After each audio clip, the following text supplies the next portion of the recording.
사람을 붙잡고 묻는 겁니다. 솔로몬 하면 뭐가 제일 먼저 생각나실까요? 라고 이렇게 물어보면은 뭐라 그럴 것 같습니까? 지혜라고 하겠죠. 솔로몬 하면 지혜가 상징이니까 누구나 그 신자든지 또는 불신자든지 관계없이 솔로몬 하면 제일 먼저 지혜가 떠오를 겁니다. 그러면 질문을 이렇게 해보는 거예요. 솔로몬의 지혜, 솔로몬이 지혜가 중요하다 그러면 솔로몬의 지혜는 무엇을 솔로몬의 지혜라고 할까요? 라고 물어보면은 어떤 게 떠오를까요? 그럼 아마 이런 게 떠오를 것 같기도 해요. 열왕기상 4장 32절 34절입니다. 읽을게요. 그가 잠언 3,000가지를 말하였고 그가 또 초목에 대하여 말하되 레바논의 백향목으로부터 담에 나는 우슬초까지 하고 그가 또 짐승과 새와 기어다니는 것과 물고기에 대하여 말한지라 사람들이 솔로몬의 지혜를 들으러 왔으니 이는 그의 지혜의 소문을 들은 천하 모든 왕들이 보낸 자들이더라. 솔로몬 대단하죠. 저게 솔로몬의 지혜라 그랬으니까 대단하고 엄청난 지혜를 가진 사람입니다. 그래서 솔로몬이 가지고 있는 지혜는 세상에 어떠한 사람하고 비교해도 그 다른 사람이 가지고 있는 지혜가 초라할 만큼 어마어마한 지혜를 가지고 있는 것이 틀림이 없습니다. 저게 솔로몬의 지혜임에 틀림이 없는데 문제는 솔로몬이 1,000번제를 드리면서 하나님께 구했던 지혜가 저거일까라는 거예요. 저것이 맞을까라는 생각을 해본다 이겁니다. 그럼 여기서부터 얘기를 하죠. 열왕기 4장에 나오는 지혜라는 단어가 히브리어로 쓰면 호크마라고 합니다. 이 호크마라고 하는 지혜는 인생의 전 영역에 등장하는 하나님의 부족하지 않은 충만한 지혜. 그러니까 하나님의 모든 지혜를 저 한 단어로 설명을 한다 이거예요. 그래서 저 지혜가 솔로몬에게 있었다 이겁니다. 그래서 만물을 이렇게 만물을 꿰뚫게 보고 이 세상 모든 만물에 대해서 이름을 짓고 논할 수 있고 평가할 수 있고 인도할 수 있는 그런 호크마의 지혜, 하나님의 지혜가 솔로몬에게 있었던 것은 틀림이 없습니다. 그런데 솔로몬이 1,000번제 때 구했던 지혜를 한번 볼까요? 열왕기상 3장 9절입니다. 읽을게요. 누가 주의 이 많은 백성을 재판할 수 있사오리까? 듣는 마음을 종에게 주사 주의 백성을 재판하여 선악을 분별하게 하옵소서. 저게 이제 솔로몬이 구했던 것인데 지금 봐서는 별 차이를 못 느끼겠지만 이게 요 성경이 개역 개정이라고 하는 성경이거든요. 요 전편에 있었던 게 뭐냐면 개역 한글이라고 하는 성경이 있었어요. 그걸 여러분들이 어렸을 때부터 배워온 성경입니다. 그 성경에는 저 듣는 마음이라는 글자가 저 단어가 아니었어요. 뭐였을까요? 저게 지혜로운 마음이라고 되어 있어요. 지혜로운 마음. 그렇기 때문에 대부분의 이제 우리가 솔로몬이 하나님께 구했던 것이 지혜일 거라고 생각하는 이유가 옛날에 그렇게 배웠거든요. 옛날에 지혜로운 마음이라고 배웠기 때문에 저를 자꾸 지혜라고 생각하는데 원래는 정확한 뜻은 듣는 마음입니다. 히브리어로는 레브쇼메아라고 불러요. 이 레브쇼메아, 분별하는 마음입니다. 그러니까 솔로몬이 4장에 나왔던 그 충만한 지혜는 호크마라 불리는 지혜이고 여기에 솔로몬이 1,000번제 때 구했던 것은 레브쇼메아라는 거란 말입니다. 말이 다르고 내용도 달라요. 호크마라는 건 온 세상 만물에 임하여져 있는 하나님의 충만한 지혜라는 것이라면은 여기에 솔로몬이 구했던 지혜라고 하는 것은 분별하는 거예요. 하나님인지 아닌지를 분별하는 것을 레브쇼메아라 부른다 이겁니다. 그리고 그 레브쇼메아가 어떠한 형태로 이 세상에 나타나는지를 가장 잘 표현해 준 성경이 저와 여러분이 읽은 이 열왕기상 5장입니다. 이 5장 안에 이 솔로몬이 가지고 있는 분별의 지혜가 두 가지가 들었는데 오늘 저와 여러분이 하려고 하는 것은 제일 첫 번째 나오는 것이고 그게 제일 중요한 것이기 때문에 다루려고 합니다. 그거 한번 가보시죠. 열왕기상 5장 1절입니다. 읽을게요. 솔로몬이 기름 부음을 받고 그의 아버지를 이어 왕이 되었다함을 두로왕 히람이 듣고 그의 신하들을 솔로몬에게 보냈으니 이는 히람이 평생의 다윗을 사랑하였음이라 라고요. 솔로몬이 왕이 됐습니다. 솔로몬이 왕이 되고 나니까 두로라는 나라가 있는데 두로라 그러니까 우리는 잘 모르겠는 거예요. 그래서 역사책에는 이 두로라는 나라가 무슨 이름으로 등장하냐면 페니키아라고 등장합니다. 신약 성경에는 베니게라고 등장하고 역사책에는 페니키아라고 등장을 합니다. 그리고 지금은 레바논이라고 불리는 나라입니다. 그 나라에 히람이라고 불리는 왕이 있었어요. 그 왕이 이 솔로몬에게 축하사절단, 왕이 된 것을 축하하는 축하사절단을 보냈다라고 되어 있다 이겁니다. 근데 우리가 여기서 알아야 되는 것은 한 나라에서 한 나라로 축하사절단을 보낼 때는 단순히 왕이 된 걸 축하합니다라고 박수치기 위해서 보내는 것만은 아니라 이거예요.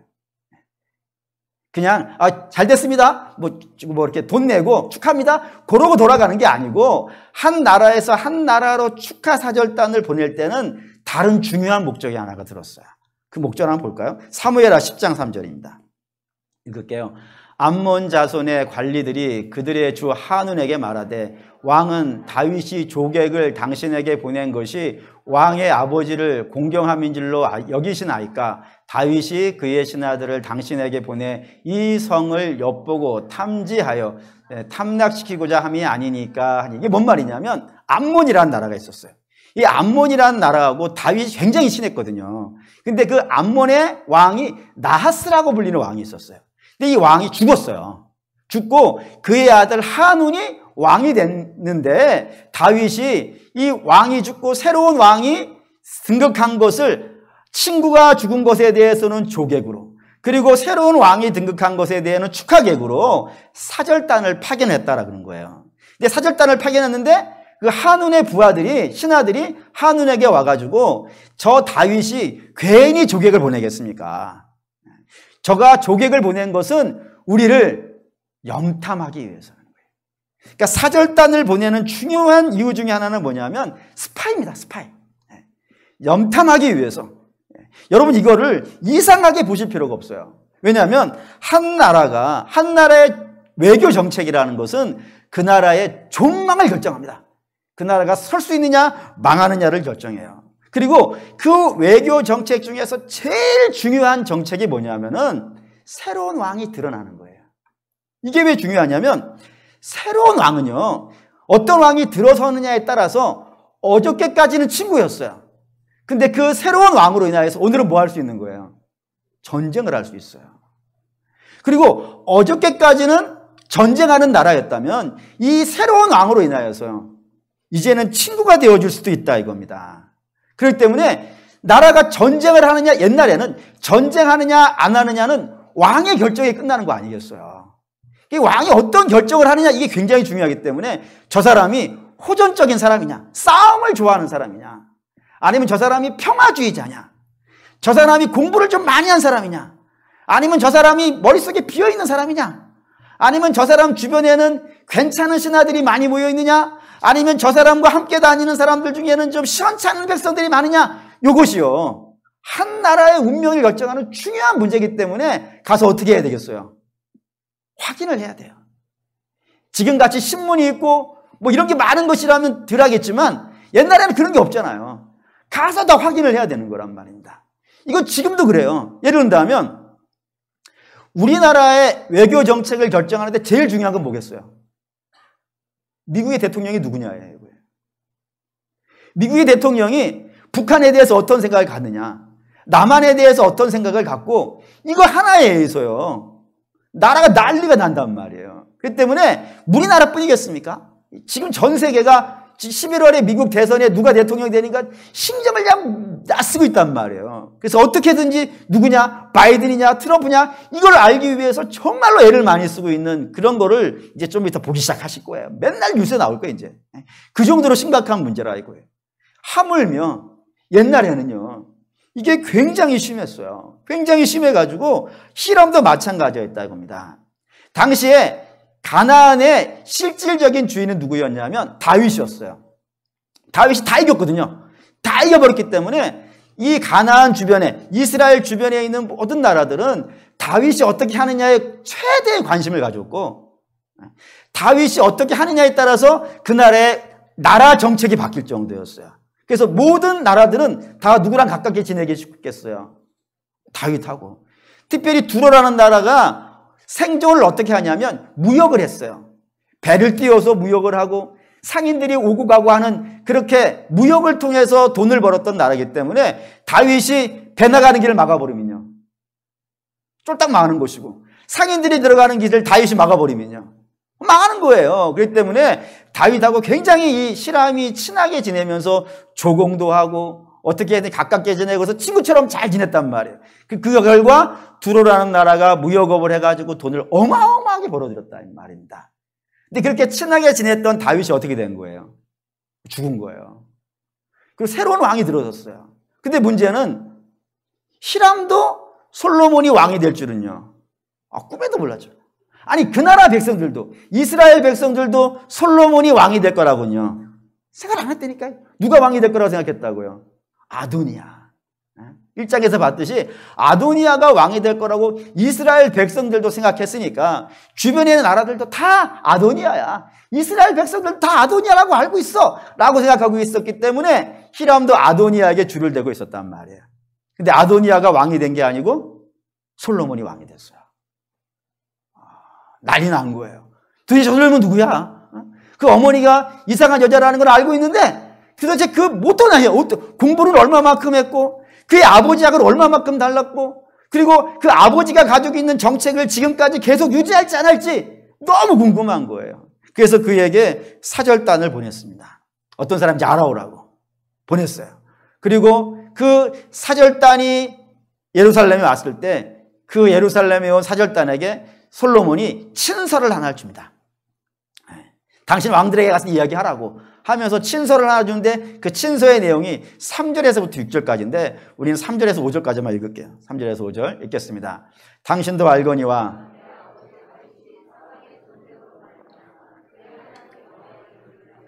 성전을 건축하지 못하고 여호와께서 그의 원수들을 그의 발바닥 밑에 두시기를 기다렸나이다. 이제 내 하나님 여호와께서 내게 사방에 태평을 주심에 원수도 없고 재앙도 없도다. 여호와께서 내 아버지 다윗에게 하신 말씀이 내가 너를 이어 내 자리에 오르게 할 내 아들 그가 내 이름을 위하여 성전을 건축하리라 하신 대로 내가 내 하나님 여호와의 이름을 위하여 성전을 건축하리라 하오니라고 있어요. 이게 이제 친서의 핵심 내용인데 핵심 내용은 이겁니다. 우리 아버지가 뭐 하고 싶었다고요? 성전을 짓고 싶었다고요. 근데 성전을 못 지었다 이거예요. 그래서 그 아버지가 내게 성전을 지으라고 명했다. 그래서 나는 지금 뭐 해야 되는 거예요? 성전을 지을 거예요. 그러니 내가 성전을 지으려고 하는데 좀 도와주십시오 라고 한 거예요. 왜 도와달라고 그러냐면 백향목이라고 하는 나무 때문에 그래요. 백향목이라고 하는 나무는 예루살렘에 안 납니다. 이스라엘에 안 나는 나무고 오직 레바논에 나요. 그래서 지금도 여러분이 레바논 국기를 뭐 집에 가서 검색해 보시면 국기 가운데에 나무 한 그루가 있어요. 그 나무가 백향목입니다. 이 나무가 건축 재료는 세계에서 가장 좋은 나무라고 되어 있어요. 이걸로 건축을 하면 400년 동안 손 하나 안 대도 썩지를 않고 벌레 먹지 않고 튼튼하게 서 있는 어떤 최고의 나무라 그래요. 그래서 최고의 나무로 성전을 지어야 되지 않겠어요. 그러니 솔로몬이 이 백향목을 좀 얻어야 되겠으니까 백향목을 좀 주십시오라고 이렇게 부탁한 내용인데 이 내용 안에 내가 솔로몬이 성전을 지어야 되는 이유가 네 가지가 나와요. 네 가지가. 그 네 가지가 뭐냐면 첫째는 원수가 진멸되었다는 거예요. 원수가 진멸되었다는 것이고 두 번째는 사방이 태평하다 이거예요. 원수가 다 진멸됐으니까 사방이 뭐 태평한 건 뭐 당연하겠죠. 그리고 세 번째는 그 태평한 시대에 내가 왕이 됐다 이거예요. 왕이 됐고 네 번째는 내 아버지가 나한테 성전을 지으라고 많은 재물을 남겨줬다 이거예요. 난 엄청난 부자라 이거예요. 이 네 가지가 솔로몬이 내가 성전을 지어야 되는 네 가지라고 썼습니다. 근데 여러분 딱 보시면은 좀 특이하죠? 뭐가 특이해요? 특이한 거는 1번과 원수 사이에 칸이 띄어있다 이게 특이한 거잖아요. 심심해서 띄어놨겠습니까? 띄어놓은 게 이유가 있습니다. 띄어놓은 이유는 뭐냐면 저기에 주어를 써놓을 예정이에요. 이 주어가 중요해요. 솔로몬의 친서의 핵심은 이 주어에 있습니다. 원수가 진멸됐다는 거 중요해요. 근데 원수가 진멸된 것보다 더 중요한 건요. 저 주어예요. 원수를 진멸시킨 자. 그 주어입니다. 그 주어가 누굴까요? 주어가 다 하나님으로 되어 있습니다. 본문에. 하나님이 원수를 진멸시켜 주셨다. 하나님이 사방에 태평을 주셨다. 하나님이 내게 왕이 되게 해주셨다. 하나님이 내 아버지에게 명하셔서 재물을 남기고 내게 성전을 지으라고 말씀하셨다. 전부 하나님이 주어예요. 전부 하나님이 주어예요. 이게 솔로몬이 가지고 있는 첫 번째 지혜의 모습입니다. 다시 말하면 모든 것이 다 어떻게 된다고요? 하나님의 은혜라는 거예요.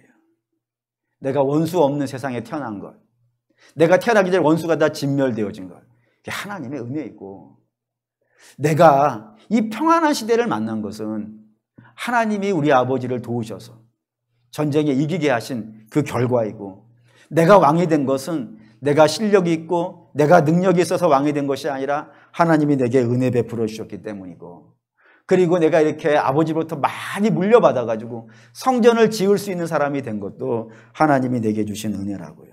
모든 게 다 하나님의 은혜의 결과라고 이야기하는 겁니다. 이게 솔로몬이 가지고 있는 지혜라는 거예요. 왜냐하면은 이거 아무나 알지 않아요. 모든 게 하나님의 은혜라고 생각하는 것은 아무나 갖고 있지 않습니다. 되게 많은 사람들은 어떻게 알고 있냐면 내가 능력이 있어서 이긴 거예요. 내가 실력이 있어서 성공한 것이고, 내가 공부 많이 해서 지혜로운 것이고, 내가 열심히 땀 흘리고 애써가지고 명문대학 간 것이고, 좋은 데 취직한 것이고, 결혼한 것이고, 성공한 것이고, 내가 맨 땅에서 애써가지고 자수성가한 것이고, 다 내가 했다라 그런다 이거예요. 근데 여러분 한번 생각해 보십시오. 지난 한 주간 정말로 여러분의 능력으로 한 주간 사셨습니까? 여러분의 능력인 것 같습니까?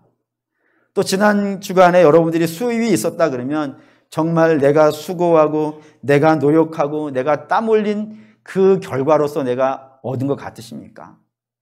그 이야기를 가장 잘 설명해 준 이야기가 누가복음 12장 16절에 우리 주님이 비유로 든 게 있어요. 거기 뭔 내용이 나냐면 한 부자가 있습니다. 어마어마한 부자가 하나가 있습니다. 이 부자가 농사를 지었는데 그의 농사가 평소보다 몇 갑절이나 잘 된 거예요. 대단히 잘 된 겁니다. 그러면 일반적이라면 우리라면은 이게 잘 됐으니까 누구가 이게 감사해야 되는 거예요. 하나님께 감사해야죠. 하나님이 도우셔가지고 잘 됐으니까 하나님께 감사해야 되는 것이 마땅한 것 같은데 이 사람은 그렇게 생각을 안 한 거예요. 이 사람은 감사하지 않냐고 어떻게 하냐면 내가 땀 흘리고 수고한 이 소출이니까 이거를 어디다가 집어넣을까를 생각을 해요. 어떤 곳에다 넣을까? 지금 갖고 있는 창고로는 안 될 것 같으니까 창고를 하나 더 짓습니다. 그리고 거기다가 막 가득가득 채우는 거예요. 그리고 나서 이렇게 얘기합니다. 이제 평안히 먹고 평안히 마시고 평안히 쉬고 평안히 즐기리라.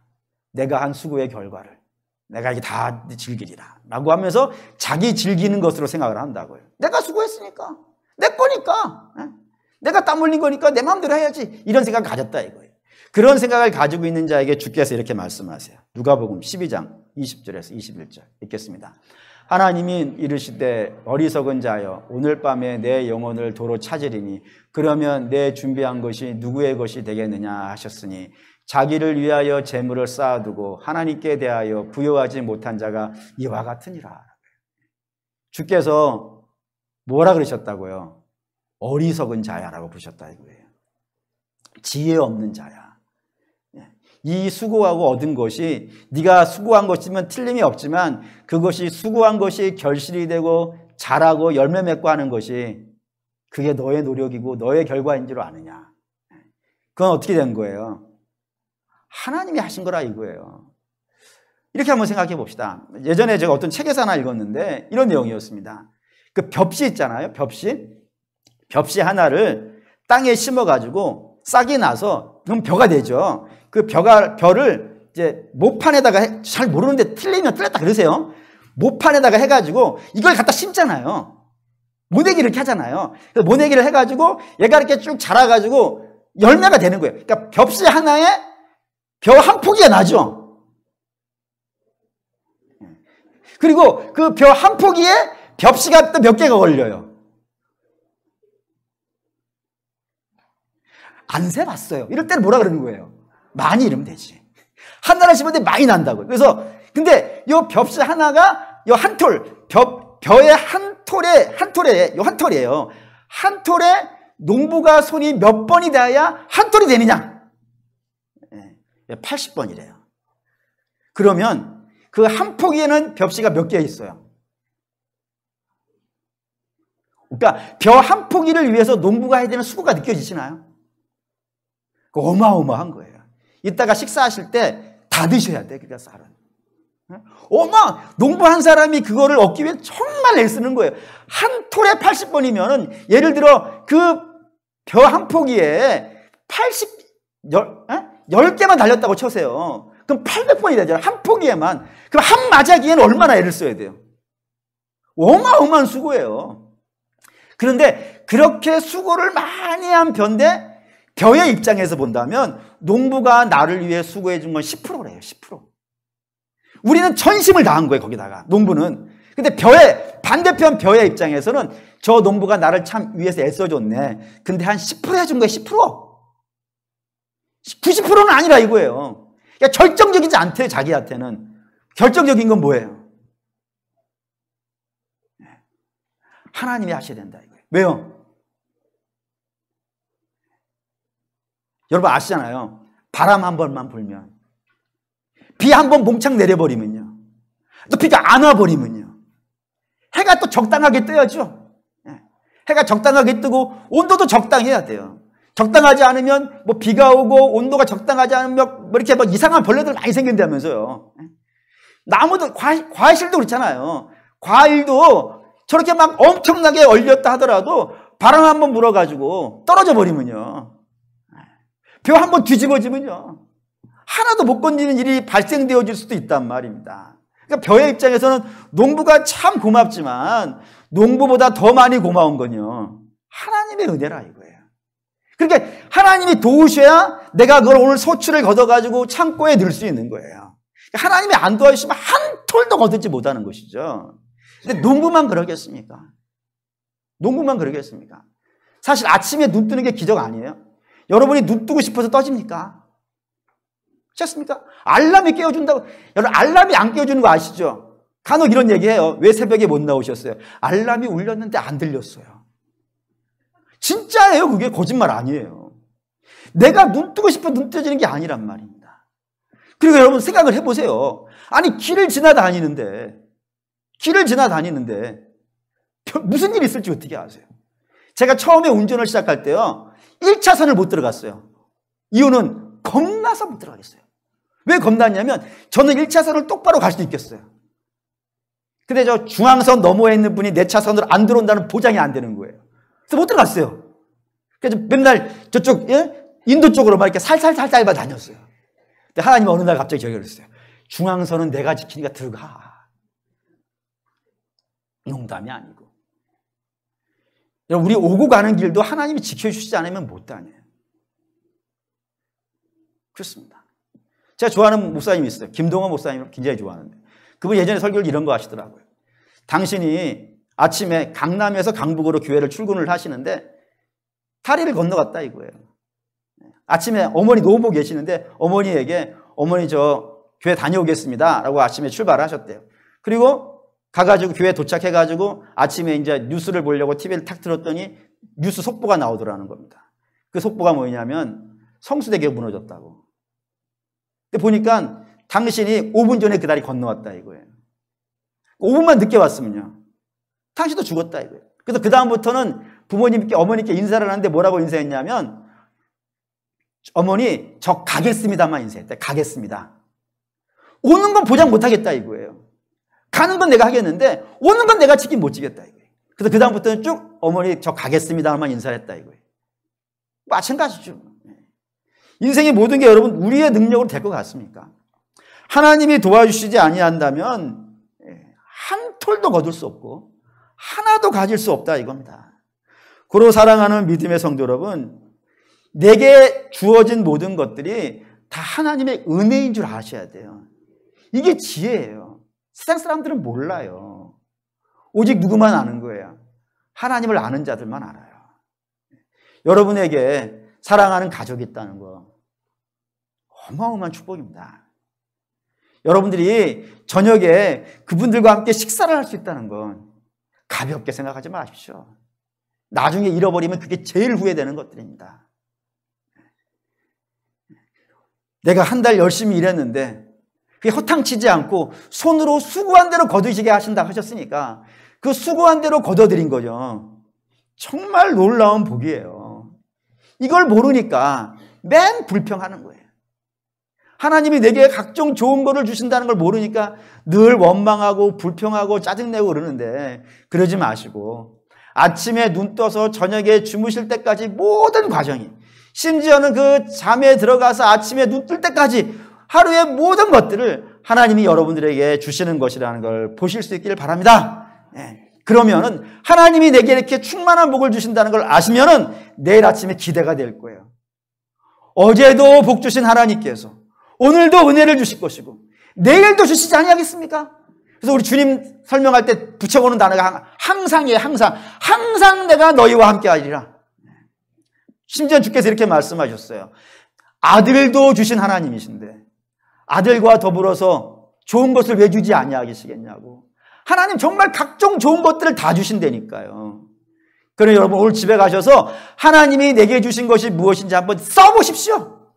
어마어마하게 많을 것이고 감사는 신령한 지혜가 있어서 하나님이 여러분에게 주신 것들을 낱낱이 아시고 감사할 수 있는 저와 여러분 되시기를 주의 이름으로 축원합니다. 두 번째 솔로몬이 가지고 있는 두 번째 지혜는 뭐냐면 세상이 제일 무서워하는 게 뭔지 알았다 이거예요. 첫 번째는 하나님이 내게 주신 것이 무엇인지를 알았고 두 번째는 세상이 가장 무서워하는 것이 무엇인지 알았다 이겁니다. 이렇게 얘기할게요. 지금 열방의 왕이 솔로몬을 시험하라고 왔습니다.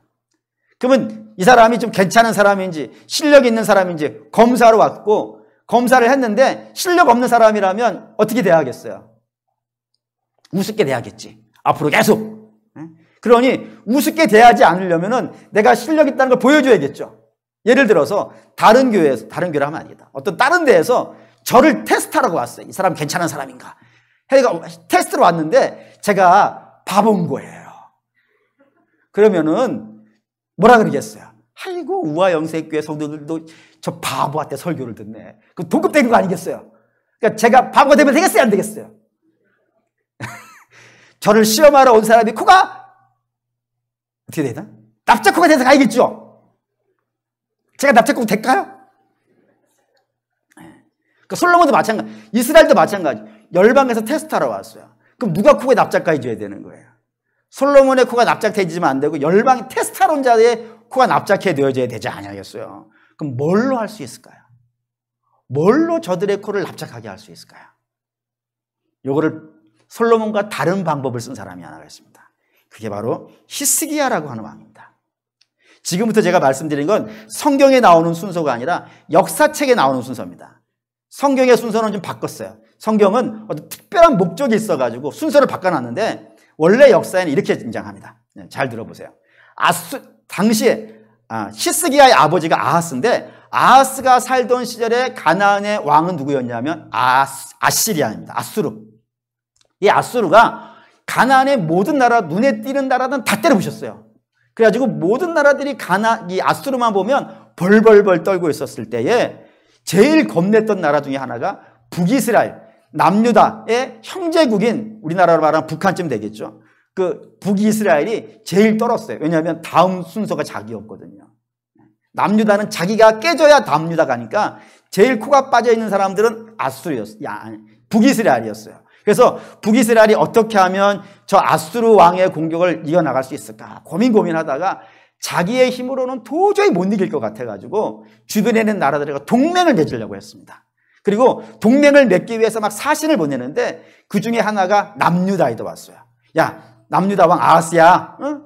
지금 아수르가 쳐들어오는데 우리가 각자의 힘으로 싸워가지고는 도저히 못 이긴다. 너하고 나하고는 형제 국가 아니냐. 그래서 야곱의 자손들이니까 우리가 손을 잡고, 이전에는 좀 원수같이 지냈지만 이제는 좀 손을 잡고 함께 좀 아수르랑 싸우자라고 이렇게 부탁을 한 거예요.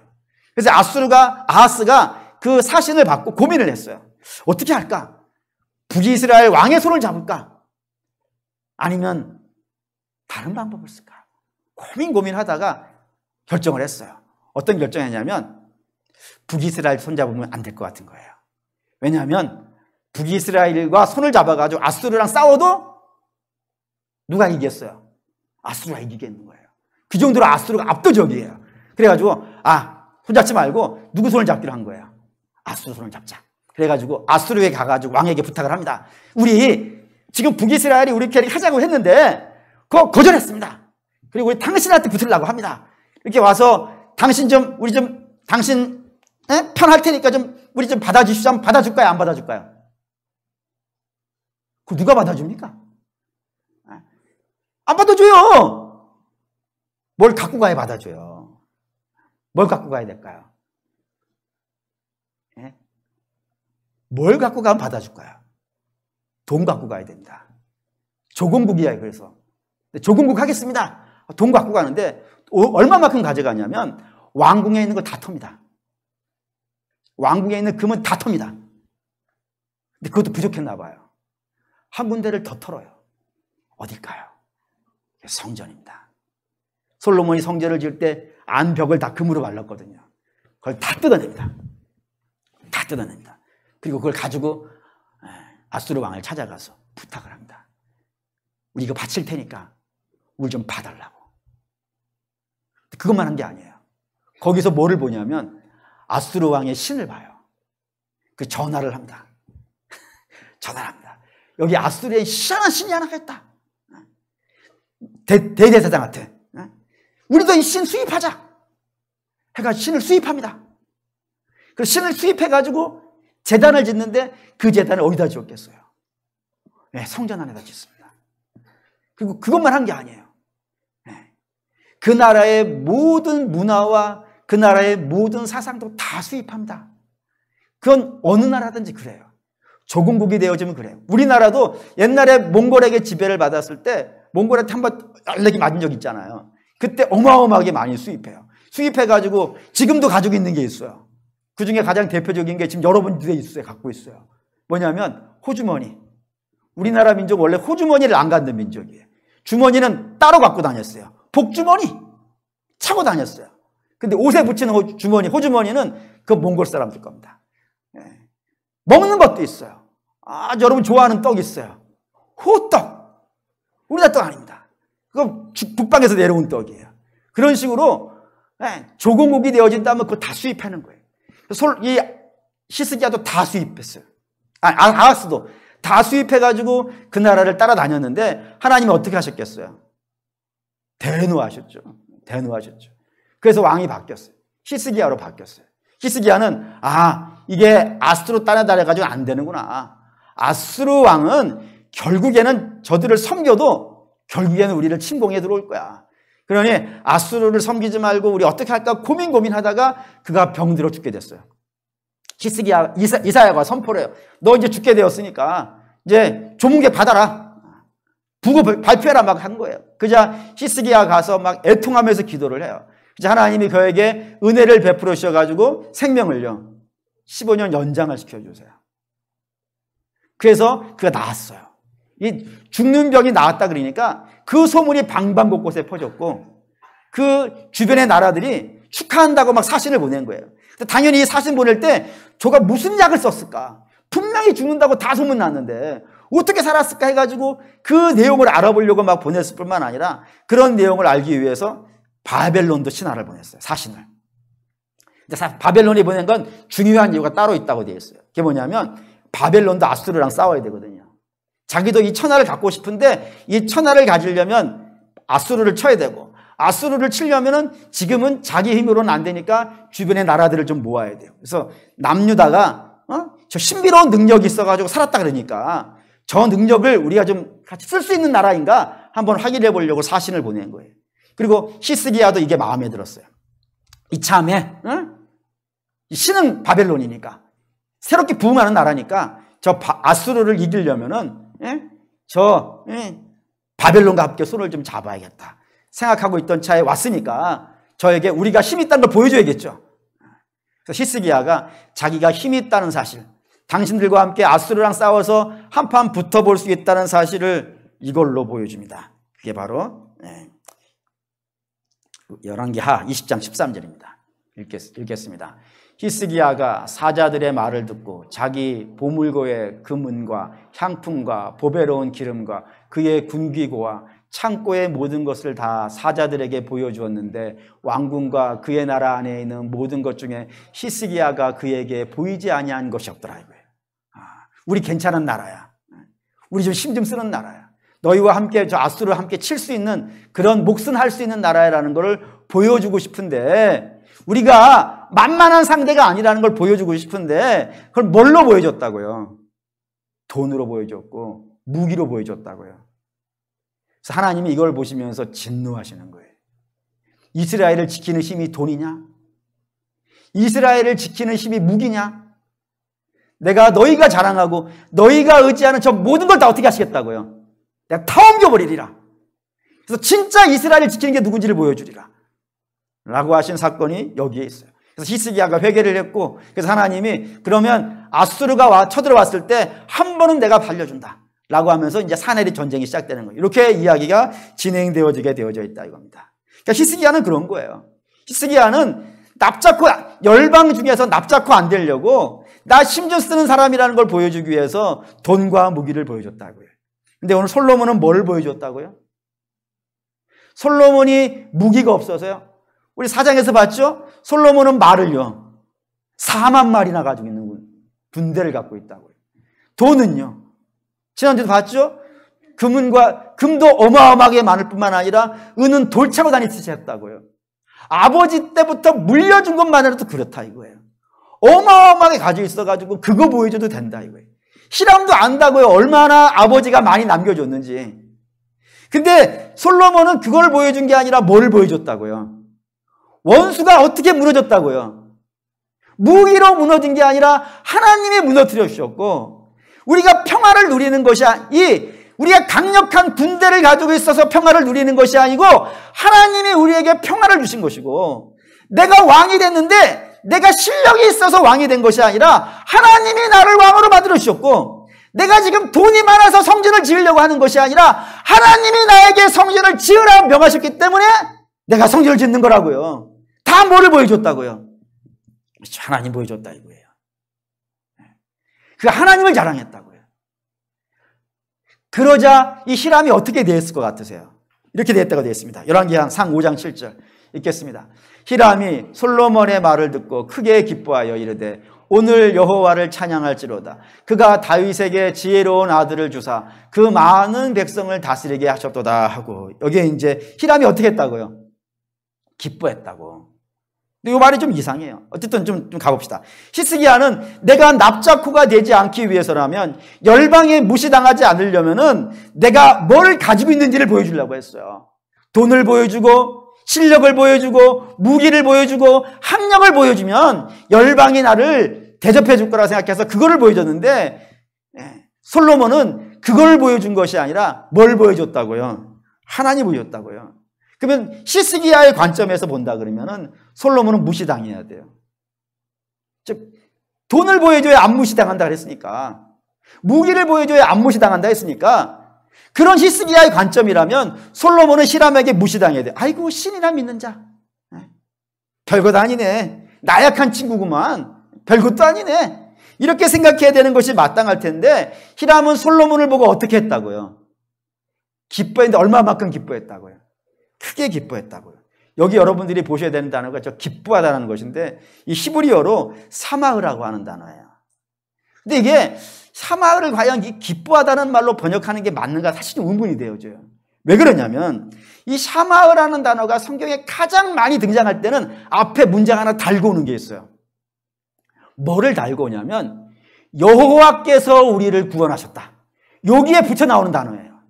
그러니까 여호와께서 우리를 구원하여 주셨다. 기쁘도다. 오 기쁘도다. 여호와께서 우리를 구원해 주셨다. 그때 붙어 나오는 단어예요.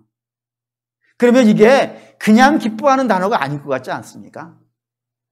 베트남에 우리 선교 갔을 때 성경을 나누어 줬어요. 성경을 나누어 줬을 때 갔다 오신 분들 아시죠? 그 성경의 이름을 뭐라고 불렀다고요? 원더풀 스토리. 놀라운 이야기예요. 정확하게 번역한다면 놀랐다가 맞아요. 우리 하나님이 우리를 구하셨다. 놀랍도다. 왜? 우리 같은 사람을 구원하셨으니까. 놀랍지 않습니까? 우리가 하나님의 사랑을 받을 만한 자격이 어디 있으며 하나님이 뭐 귀하게 볼 내용들이 뭐가 있겠어요? 죄인에 지나지 않는데 그런 죄인을 구원하시기 위해서 하나님 뭐 하신 거예요? 아들을 주셨다니까요. 안 놀라워요? 여러분들은 여러분의 아들을 누구를 위해 주시겠어요? 못 주는 거예요. 못 주는 거예요. 근데 하나님 그것도 죄인을 위해서 아들을 내어주셨더니 이게 안 놀라워요? 경이롭지 않아요? 충격적이지 않아요? 샤마가 그때 쓰는 단어예요.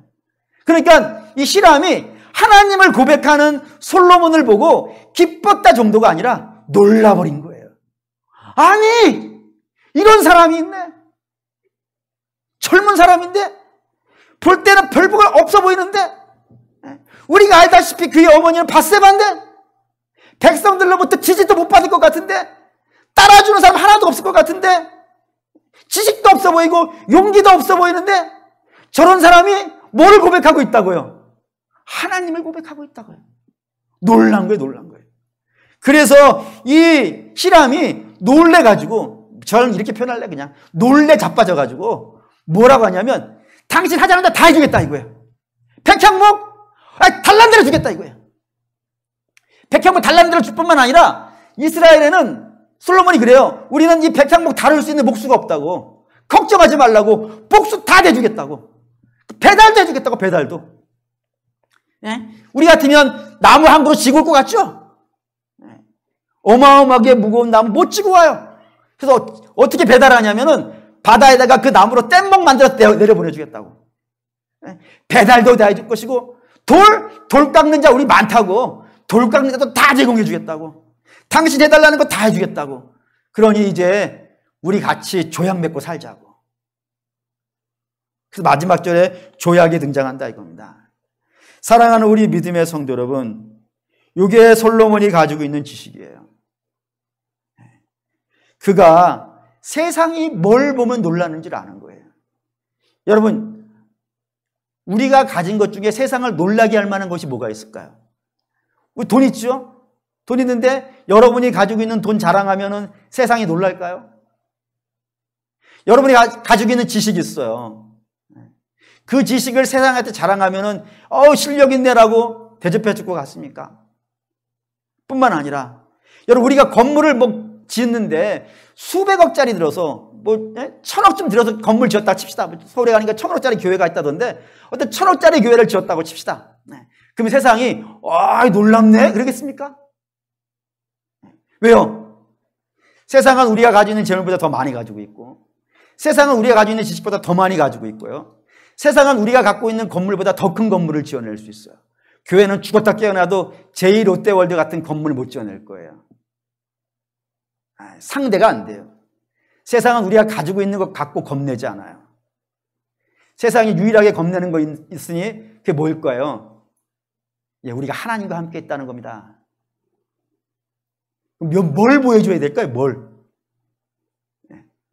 뭘 보여줘야 될까요? 우리가 우리 안에 하나님이 우리와 함께 하신다는 걸 세상이 보면 말이며 세상은 그 앞에 무릎 꿇습니다. 이 교회사의 역사가 다 그래요. 요즘 제가 교회사 열심히 공부하고 있는데 교회사에 세상에 와서 무릎 꿇을 때는 성도들과 교회들이 하나님이 그들 중에 있다는 사실이 보여질 때였어요. 저들이 기도할 때였고 저들이 믿음으로 살 때였고 저들이 애통하며 회개할 때였고 하나님의 은혜와 자비를 구할 때였고요. 저들이 주님의 이름으로 십자가에 달릴 때였단 말입니다.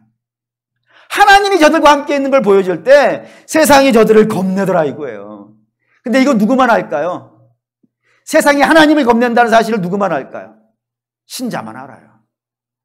여러분 그래서 솔로몬의 지식은 솔로몬이 가진 지혜는 두 가지예요. 하나는 내 삶에 있는 모든 것들은 다 하나님의 은혜라는 것을 아는 게 지혜였고 또 하나는 세상이 나하고 하나님이 함께 있다는 걸 알 때 내가 하나님을 자랑할 때 그 하나님을 보고 겁낸다는 것 요거를 알고 있는 것이 솔로몬이 가지고 있는 지혜이고 이 지혜는 저와 여러분도 있어야 돼요. 만물을 알아야 되는 지혜는 솔로몬만 알아도 돼요. 왕이 솔로몬만 갖고 있어도 돼요. 그가 얼마나 많은 부자이고 그가 1,000명의 부자 그 솔로몬만 가지라고 하세요. 우리는 그 필요치 않아요. 우리가 진짜로 가져야 되는 지식은 내게 있는 모든 것이 하나님의 은혜라는 것이고, 그리고 하나님이 우리와 함께 있다는 이 두 가지 지식은 우리 주님이 지금도 우리에게 주시는 지혜이고요, 저 여러분이 가져야 되는 지혜예요. 이거 있으셔야 돼요. 바라고 원하는데 오늘 말씀을 전하는 저나 말씀을 들으시는 여러분들이나 이 지혜가 있기를 축원합니다. 두 가지입니다. 다시 한번 결론 내릴게요. 여러분이 꼭 가지셔야 되는 지혜는 여러분이 가지고 있는 모든 것이 하나님이 주신 것이라는 걸 아는 지혜가 있기를 축원합니다. 뿐만 아니라 하나님이 여러분과 함께 있다는 이 사실이 세상이 겁낸다는 이 지식을 여러분도 가지시길 축원합니다. 그건 복 있는 백성일 겁니다. 그런 복이 저와 여러분에게 있으시기를 주의 이름으로 축원합니다. 아멘.